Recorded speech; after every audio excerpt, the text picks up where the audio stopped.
I'm going to turn on your microphone there, Hilly, and see if you can you hear. Can we hear you? Can you hear me? I can hear you. So far, so good. Yeah, I guess so. Okay, well, maybe I'll pull back the hip hop elevator music a bit, and we'll let you take it away. Radio Free Winlove. It's good to be here. Thank you so much for having me. This is exciting to get to do this again. I'm just here at Radio Free Winlove on Snike's territory, and there's a little bit of a party going on here. It's a good time. Got a dog running around. So I'm going to read some pieces for you today that I did not read last time. This first one I wrote during the wildfires, and it's called Moments of Beauty Amidst Plumes of Chaos. The smoke is thick in every room, clearing into airway. It clings to every smile and coffee ring. We still go to work, or to fight, or to fuck, though we sit around a lot more and take the stairs more slowly. Worst air quality in the world right now here, so they say. And here we are. We are coasting surreally through the grocery store, through creation and destruction, through grief. We are lethargic while swaying side to side, straddling the scales of a roiling ashen serpent that shimmies through the valley and obscures peaks on its way from this range to the next in billowing wake. We still smoke. The sun is a flame-reddened orb, turning every daytime hour into magic hour. We feel bad for loving the peachy, ever-dusk hue. We organize, turn on ham radios, get evacuated at midnight and have to borrow clothing for work because we only had 5 minutes to gather what we needed while the firefighters waited in the now cold night. We witness environmental racism at its peak as culpable trains continue to run illegally through indigenous communities that are being burnt to the ground. We mourn. We find ways to hold hands from afar, squeezing now and then to make certain. We celebrate when lightning strikes a church. And despite how strange it seems, we keep living the rest of our lives. We fall in and out of love. We get tattoos. We do photo shoots for poetry books, watching the incessant helicopters overhead while consumed in lingerie. We dig graves for departed dogs, scrub others that got skunked. We shovel human shit while hungover, coughing, get caught up in the other shit. We make up, and we wonder. We wonder at what point does the gong sound? The frog realize that it's boiling. The hooves of 4 horsemen are heard clattering on the rubble of our self-made destruction. Maybe it is in fact sounded so consistently that we have forgotten what it sounds like, or simply have no more fight, flight, or freeze to respond with, strung up upside down in apathy or overwhelm. Perhaps some of us have found ways to mute the ever-bleeding frenzy, clawing at stoicism or Epicurean relent. We keep going. We find things to laugh at so that we won't drown in sorrows or become calcified. We become more resilient. We make art and turn the question of what's the point into why not. We sing, life is fucked and we don't care at the top of our lungs when we just don't want to do it anymore. We keep doing it. Whatever it is that day that makes us feel less hopeless and more alive. We weave hope from nothing, and we do it together, because what else is there but giving up? Some of my stuff can be a little bit depressing, I'm just going to say that right now. But I hope you caught the drift. And now I'm just going to switch it up into something a little less serious. We all remember the wildfires.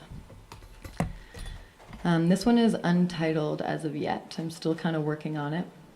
A dear friend / lover and I are working on a erotic poetry and photography book. And this is one that I wrote sort of for her. I cannot put to words what you do to me, save to say tectonic shift, unrelenting eruption, sublimation of pleasure to pain, to power, and back again, quaking, delicate skin breaking over scores of inked canvas. I can only say appetite, insatiable, and a thin blade honed between reverence and a hunger deep. Nor can I put to words what I do to you, only glean these nectar-laden drops from the crystalline avenues of your mind, from the screaming from your lips, from the delicate arching of your back and the tipping of your hips, so that I may drink of you. Fistfuls of your curves, my only anchor. I've never heard your voice like that. At once so fragile and so fervent and fierce, a lynx roiling on my colorfully woven rug, with whom I wrestle and clean with my tongue.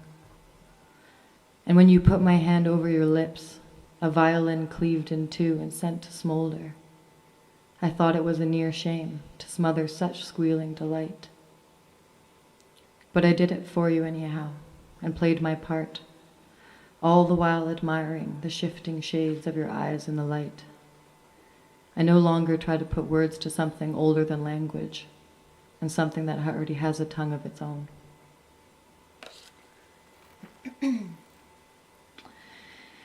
This one doesn't have a title either. It's called Erotic Poem 3. It's very original. I sit atop you like I would a saddle, toes just touching the ground, unless I grind my hips into you, which I do. Warmth spreads, runny, from the animal proximity.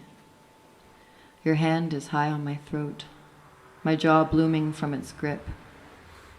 You are hungry, and there's extra amylase in your saliva as you lick my lips in a way that I never guessed I'd like. Your other hand moves over my skin, and the sound is the soft sweeping of water over shoal, pebbles being pulled back in by the tide. It courses over the landscape of my body, searching for handholds, as if worried that I will drift away. Soon I will bring the sea to your mouth, and we will both be sated. Thanks. I'm going to pass it on to Brody now. Well, here you go again, you say you want your freedom. Who am I to get you down?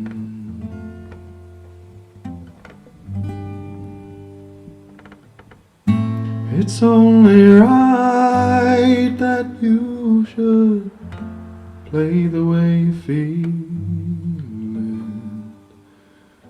Listen carefully to the sound of your loneliness, like a heartbeat drives you mad in the stillness of remembering what you had and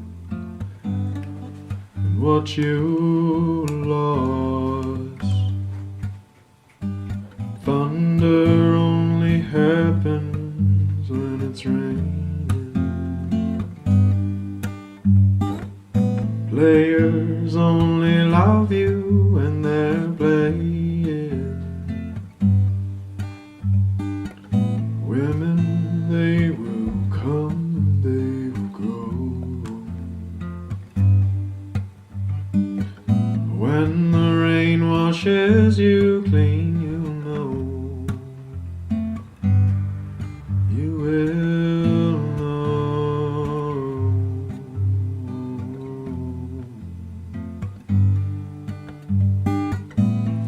Well, here I go again, I see crystal vision, and I keep my visions to myself. It's only right, wrap around your dreams, and have you any dreams you'd like to sell? Dreams of loneliness, like a heartbeat drives you mad in the stillness of remembering what you had and what you lost and what you had. Thunder only happens when it's raining. Players only love you when they're playing. Women, they will come, they will go. When the rain washes you clean, you'll know. You will know.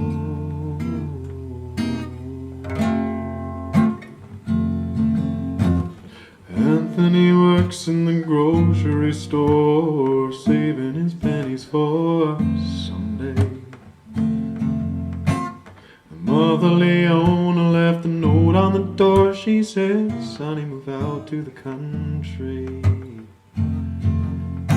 Working too hard, give you a heart attack. Yeah, you ought to know by now. If you want a house out in Hackensack, that's all you'll get for your money. And it seems such a waste of time. That's what you're all about. Oh, if that's moving up, then I'm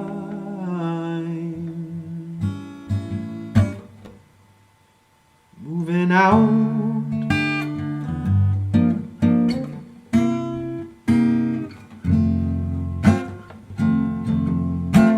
Sergeant O'Leary is walking the beat. At night he becomes a bartender. He works at Mr. Cacciatore's down on Soliver Street, across from the medical center. And he's trading in his Chevy for a Cadillac. Yeah, you ought to know by now. If you can't drive with a broken back, well, at least you can polish the fenders. And it seems such a waste of time. That's what you're all about. Yeah, if that's moving up, then I'm moving out.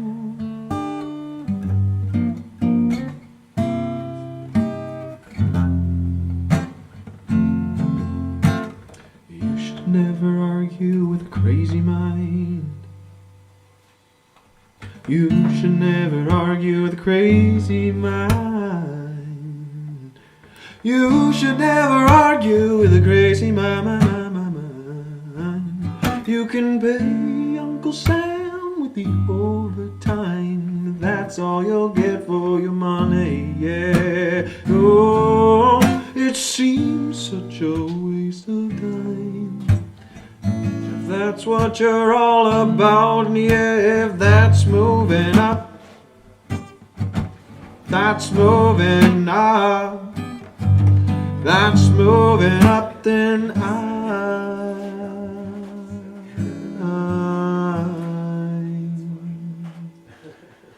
moving out.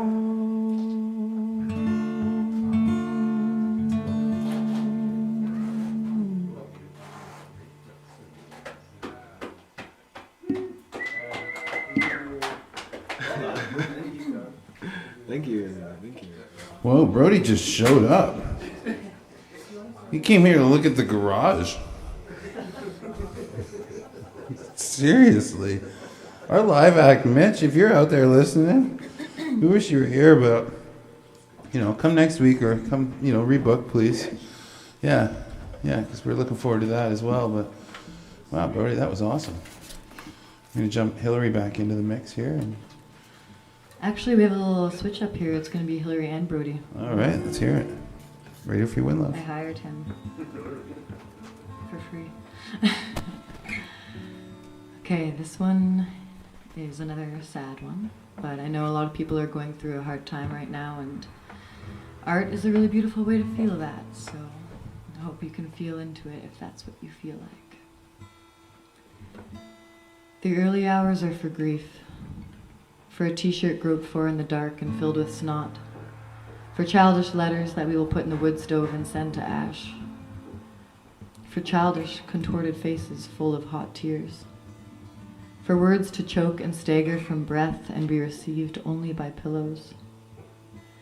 for not being able to inhale right or open our eyes for the weight on our chest, our nails buried in palms almost up to the moons, for coaxing animal companions to stay with us even though we are volatile.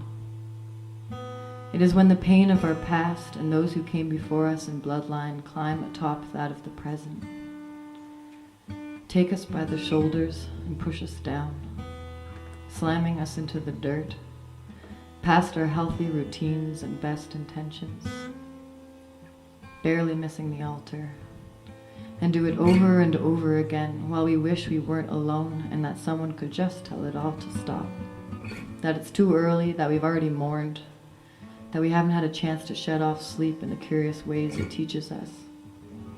We haven't even had a goddamn coffee. Maybe if we could tell it that we need this but cannot see it yet, so be gentle, please. However, the witching hours and pre-dawn are not for gentleness, and body meets ground over and over again, a pitiful flesh and metronome. Ribs buckle, and we cannot breathe. Only let peristalsis heave swampy air out in unsatisfying bursts, and an instinct for survival bring it back in on the back of sucking sobs. When grief is upon us in the early hours, we can do nothing but let it ride us. But maybe, we whisper, maybe it'll make us stronger, more present, more alive. Perhaps now it won't ferment into anger. That for all the lacerations, nail and bite marks alike, brow sewn too tightly together with sinew and stomach tight in a double fisherman's knot, we need to let it out. There's a promise of water when we are no longer winded. There's a promise of bruises and withdrawal, but also control of ourselves once again, and of more room in our vessels to fill with things other than grief for another day, we hope. And eventually the sun peeks out. The blankets of mist will rise off the river, and we will begin to breathe so easily once again that we might even forget for a while why our throats are so sore. Ode to Chaos. I was born so damn tender, but you're teaching me how to be harder. Resiliency, a word that tinkles through teeth so prettily, but is cousin to jadedness, twin to bitterness. Do we keep the armor on while making love to sweet existence?